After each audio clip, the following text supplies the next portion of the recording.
wonder if Todd spent the budget and made that mace out of real nth metal. Here's a look at the brand new McFarlane toys. DC Multiverse, McFarlane's Collector's Edition, Justice League of America, Hawkgirl.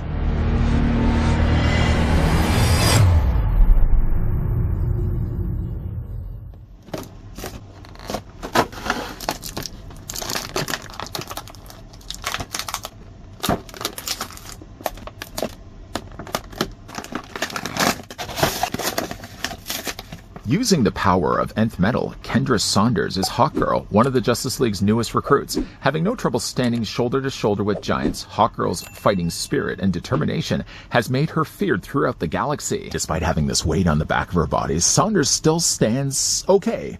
In fact, she actually does come included with a display stand, but before we look at all the things that come included with the figure, let's take, of course, the tape measure and see how tall the brand new Justice League of America Hawkgirl stands. One that I've definitely been looking forward to getting. I actually found this on the Facebook selling group from, yeah, you would guess it, Popeye the Toy Man. If we don't count the wings and only count her head, Hawkgirl's going to stand at 7 inches in height, or roughly 18 centimeters tall.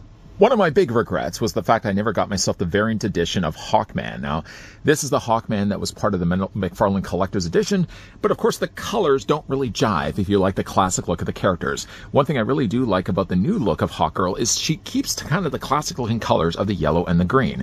Same, though, couldn't be said for the regular version, like I said, of this Hawkman.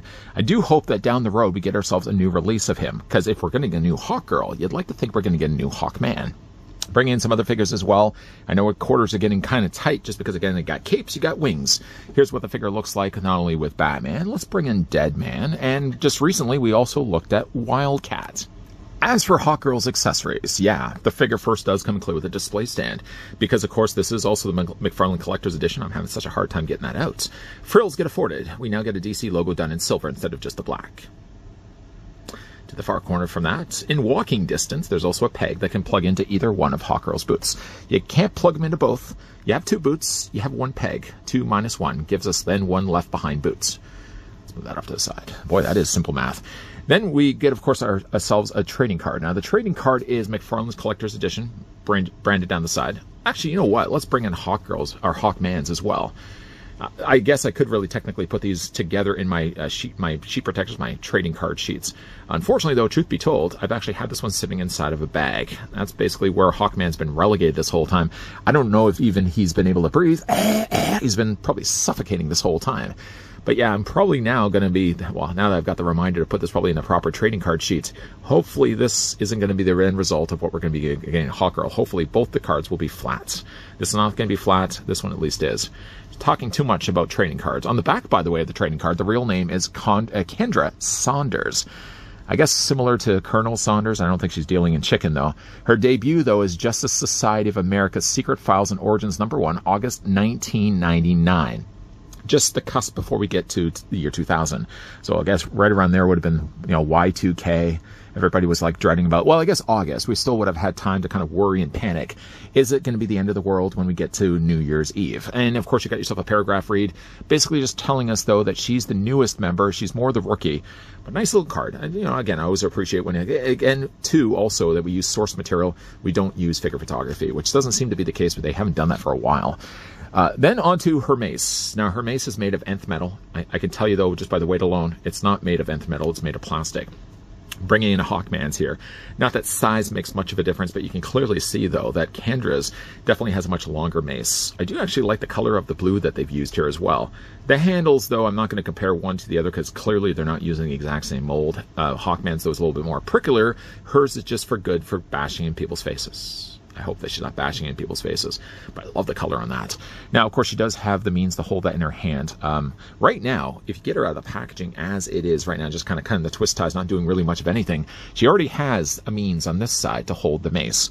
However, though, if you want to do it on the flip side, the figure does also come included with another gripping hand that's good for then over here. The figure does also have a mirror flip to the closed fist. So if you want to have punching Hawkgirl, then you can easily then swap the hand on this side for a closed fist instead.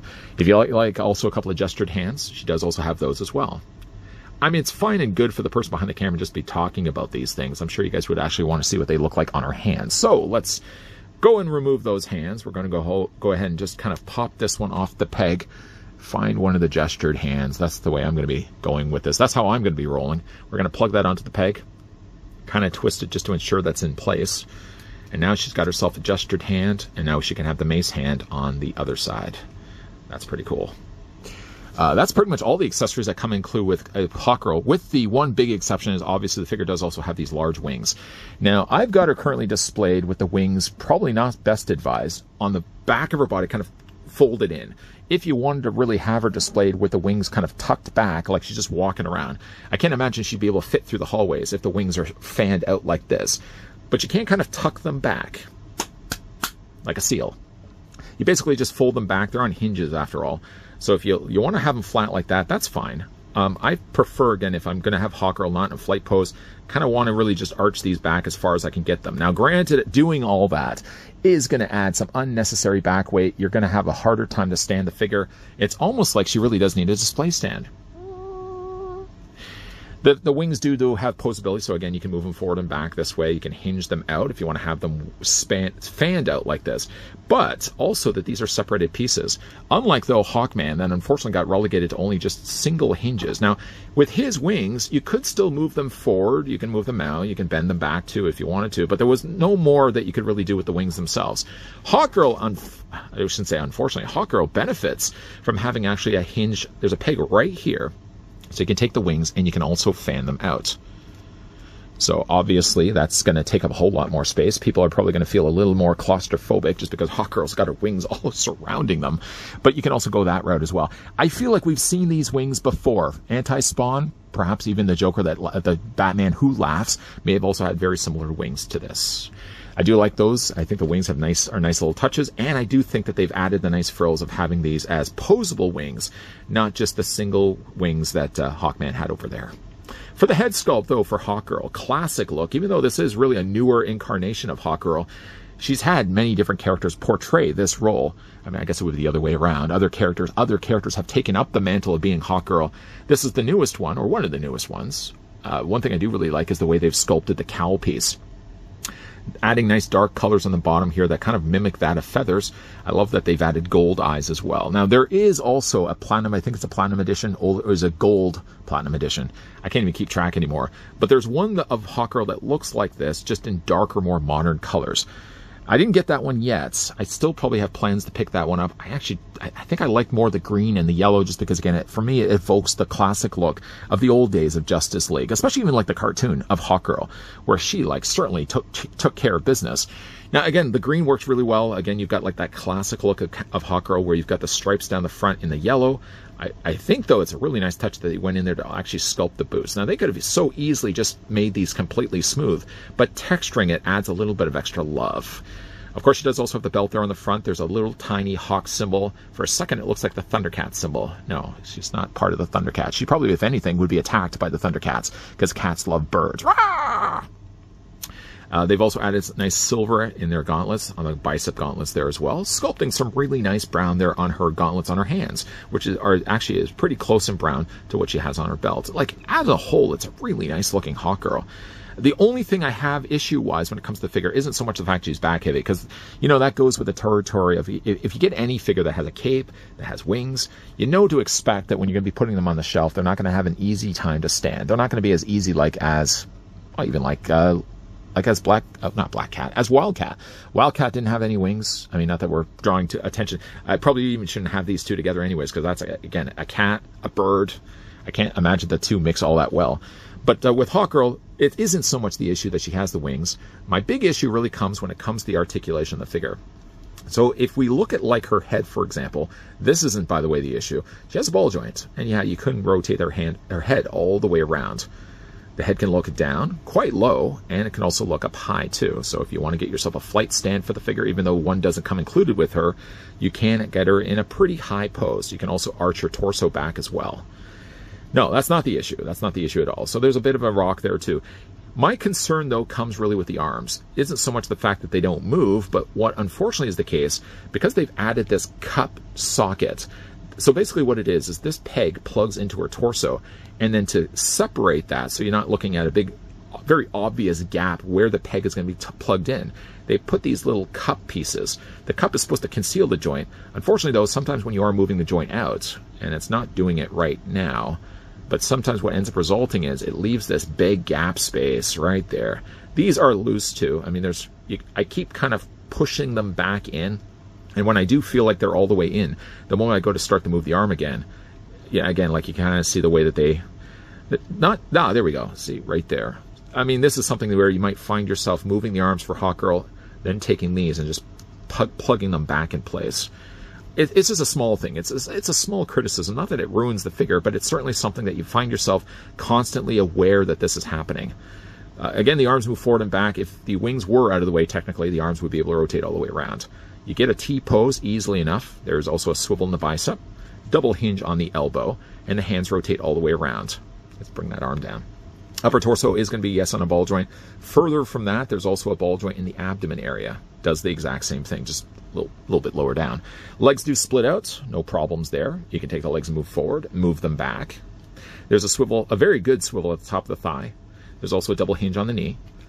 There is no articulation. I was actually kind of expecting this to have some articulation down below for the boots, but it doesn't seem to be the case. You can, sure enough, rock the ankle up and down. You can move it also back and forth this way. And Hawkgirl does also have toe articulation as well.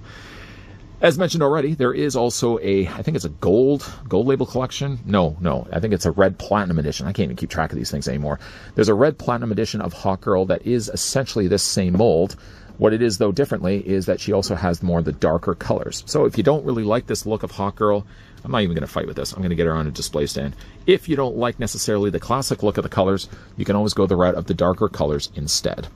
If I might find myself still getting that Hawkgirl, it does remind me, though, I do really want to get myself another version of Hawkman. I mean, not that he's really high on my list, but I mean, if we're kind of building now the classic league, I kind of would like to get like more of the colors kind of mimicking that of Hawkgirl here for Hawkman. I mean, this Hawkman was fine. There was also a variant of him as well, but he was going for such stupid money. I didn't want to pay that price online. So what I ended up doing was I just really got the one I was able to find, and then the one I found really wasn't the Hawkman that I really wanted in my collection. Still, though, it's going to be a stand-in until eventually we get ourselves a new Hawkman.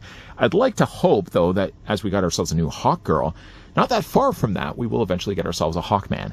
Maybe better-looking wings, more posable wings, and more of the classic colors, more of the familiar colors that I'm used to when I think of either character. Actually, if I could correct myself, it's really the Platinum Edition of Hawkgirl that has more of the Silver Age roots. It's going to be the same mold and the same figure, but instead of having kind of the sandier brown cowl that we get with this release, she has more of the traditional orange cowl. Instead of having the gray wings that we see here, she's going to have more brown wings, and she's going to have an all-yellow top. See, this one has green on the sides of the top of her torso.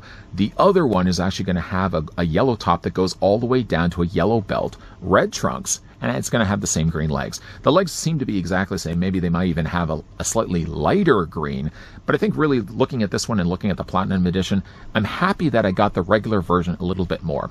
While, yes, I do like Silver Age characters, especially now that we're kind of getting a lot more of them with the Multiverse releases, but looking at this Hawkgirl, I think it's the better use of the mold. And while, again, like the mold is exactly the same, I think the paint is handled better on this release. It's not to say, though, I'm still not going to probably track down that Hawkgirl, with only, again, the fingers crossed that eventually we get ourselves a Justice League of America Hawkman. I would imagine it's probably going to be using a completely different mold. That other Hawkman was fine. It's still a good-looking figure, but I think it's really a prime time that we get ourselves a better-looking Hawkman to be displayed with a much superior-looking Hawkgirl. What do you guys think of Hawkgirl? Let me know down below in the comments section. Have you had the chance to pick up this one, or did you end up getting the Platinum Edition that has, again, like the more traditional look of Hawkgirl, maybe from like the older days of the cartoons and the comics? If also you guys want to maybe pick this one up for yourself or check out some of the other things that are available right now, head on over to the Facebook seller Popeye the Toy Man. I actually just picked up Hawkgirl from him, and I actually picked up a couple of other DC Multiverse figures that we will be looking at in upcoming reviews. If you guys did enjoy this video, do it a solid and throw it a like. You guys want to stick around for more so? Yeah, I hope so. Hit that subscribe, turn on that bell, and of course come back. If in the meantime, though, you guys need a fix more for some of the stuff that we've gotten from McFarlane Toys, popping up at the very end of this video will be a playlist not only from McFarlane, but also DC Multiverse reviews that I've done in the past. As always, guys, thanks for watching. See you guys next time.